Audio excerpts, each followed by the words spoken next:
So I've been playing Lorcana for about a year and a half now, and when I first started I was completely lost. Not because the game is too complicated, just because everything I could find out there assumed I already knew how trading card games worked. Most of the guides out there compared everything to other TCGs, like this is like Pokemon, this is like Magic.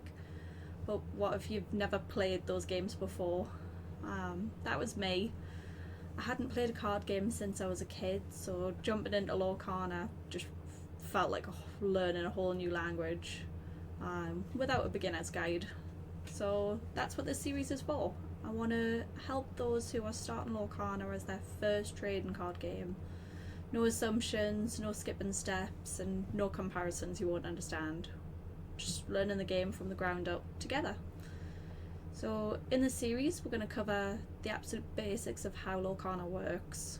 We're going to learn how to actually play your first game, deck building, explained in a way that makes sense. We're also going to look into helpful resources that can help you learn and improve at your own pace. It's not about being the best player in the world yet. It's all about learning, improving, and figuring things out together, especially if you're coming in with zero experience like I did. So if that sounds like you, stick around and let's learn Lorcana together. So before we dive in, I just want to talk about this weekend. This weekend kicked off the Winter Spell Set Champions.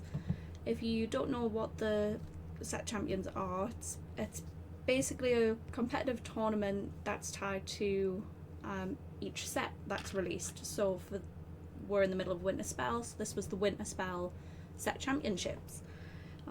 It's organised by local game stores, and you basically compete in, it's usually around 4 rounds. It depends how many people are there. Sometimes it's 5, 6 if you've got a lot of players. But 4's the normal, so then you compete in those 4, and then those that are in the top 4 would then compete for first place. But everybody who attends the Set Championships gets a very lovely exclusive promo card. So everybody who participates gets one of these, and if you come top 8, like I did by the absolute skin of my teeth, you get the enchanted version of the promo. Sorry, so yeah, as I was saying, everybody who competes gets the regular version. Top 8 get the enchanted version. It has such a pretty effect. It reminds us of in the Tinkerbell movie when she goes to winter season land and she gets the little like magic on her wings so that they don't freeze. It reminds us of that. I don't know if that's what it's supposed to be, but that's what it reminds us of. If you win overall, you get this, and you also get a playmat that has the Tinkerbell artwork on as well. It's beautiful. I didn't win. I came 8th. It was a very fun, but whew, what a last match it was. I won by the skin of my teeth. Really enjoyed it though. I've got 2 more booked, so 2 more chances at a playmat. But who knows, if I can come away with 2 more Tinkerbells, I'll also be very happy. And this was the deck that I was playing. So it is a Wreck-It Ralph Cauldron mashup. It's called Wreck and Brew. I love naming Lorcana decks. I will link the full deck list below. We got Dragon, we got Maui, we got Elsa, Horseman. They're all backups, try and disrupt the game to stop them going too fast. Scrooge is our boost, so we have Scrooge to just keep boosting. He takes all the damage. Ohana means family, draw cards. Also means if we can get multiple Scrooges on the board and boost them, then we can get them to survive Ralph. So the aim of the game, get Ralph on the board. Ralph gets, so for brain fog, you boost him, you pay 1 to boost him. For each card under him, he gets an additional strength. When Ralph is banished, you banish all characters that have equal to or less strength than him. So if he's got 1 card under him, he's a 4/4. 2 cards, 5/4, etc. You banish Ralph with the Lonely Grave. Or if they've left a character open, you can throw them into them. But realistically, we're hoping to get Ralph out, pay 1, boost him, Lonely Grave, banish him, banish all characters. It does include your own, so that's why we want to have the Scrooge on board, so that we can then, with the Lonely Grave, boost him again, so that hopefully he's then a 5 minimum, survives Ralph. Yeah, clears the opponent's board. We then put Ralph into the cauldron and do it again and again. Yeah. We have some board disruptions, so we've got Horseman Strikes, we've got 1 Raging Storm, just in case. It's a very hit and miss deck. You know, it doesn't always go that well. I had games where my opponents were able to just go way quicker than I could. I couldn't disrupt them enough to get up to the point where I could consistently play the Ralph and bring him out of the cauldron. If you don't get your Webby's Diaries out, you want at least 2 on the board. But yeah, if you don't get them out, you don't have your card draw and you're struggling. But yeah, it was really good fun. I'll include the deck list in the description below. But yeah, let's learn about Lorcana. When you first start playing Disney Lorcana, one of the things you'll hear mentioned a lot is ink. In Lorcana there are 6 different ink types, and these will help you create your deck. So you've got Amber, Amethyst, Emerald, Ruby, Sapphire and Steel. Each of these inks have their own unique characteristics and strengths. For example, Amber is all about support and healing. They want to keep their characters alive, they want to build a big board state, and they tend to win slowly with teamwork. Ruben, for example, you can exert him to remove 2 damage from chosen character of yours. For each damage you remove this way, you pay 1 less ink for the next character. So he's building up a board state while helping to keep your other characters alive. Hence the teamwork and support. Amethyst are all about drawing cards and tricks. They draw you additional cards, they use spells and bounce, and they typically try to outplay their opponents.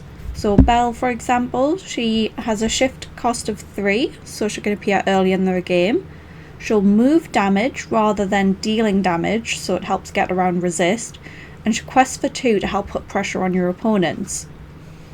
Emerald cards are typically feature harder to hit characters, they disrupt your opponent's play, and they win by being a little bit sneaky. Pegasus, for example, is a 1 cost evasive. He only has 1 strength and 1 willpower, but the evasive makes him tricky to deal with, especially early on. He's usually able to quest 2 or 3 times before being banished. Other Emerald cards may make you discard a card if you challenge them, or they'll gain additional lore, just to make things a little bit trickier in how you want to deal with them. Ruby cards are strong. They focus on character removal, they like to play fast and aggressive, and they like to maintain board control. Maleficent Dragon, for example, she's a 7/5, so high strength and high willpower. She can take on strong opponents and will likely survive when doing so.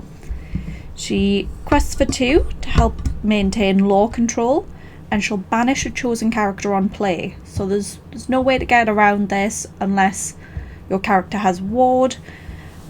She's coming down and she's coming out swinging. Sapphire's all about ramping items. They gain extra resources, they play big characters early, they use items and combos. So Hades, for example, is a 7 cost, but he's played earlier thanks to the Sapphire ramp. He quests for 2 to help pressure opponents. He's a 3/6 body, so he's harder to banish early on in the games. And he interacts with the inkwell by inking an opposing character. So it's not a banishment, they're not going to the discard, they're going into the inkwell where it's much trickier to get them back. And finally we have Steel. So Steel has strong fighters, they like to win challenges and they deal direct damage. Angel, for example, while you have no cards in hand, she gains resist +2. So she's going to be able to challenge and very likely survive. Once per your turn, you can choose and discard a card to deal 2 damage to chosen character. And then with her 3 strength, she'll be able to finish off any character that doesn't get banished with her ability. So hopefully by now you have a better understanding of what the inks can achieve individually. But in Lorcana, you typically pair inks up. So for example, you could pair Steel with Amber or Sapphire to create a strong and resourceful deck. You could either have the Amber resources of characters or the Sapphire resources of ink ramp. Some other simple ink pairings that you could try out is Amethyst with either Ruby or Emerald. This way you have the Amethyst draw engine for your card draw, or you have either Ruby's challenging board control or the Emerald tricky evasive control. So hopefully that's given you a better idea of the inks and what they can do. You're not limited to those ink pairings, they're just ones that I think are a good starting point.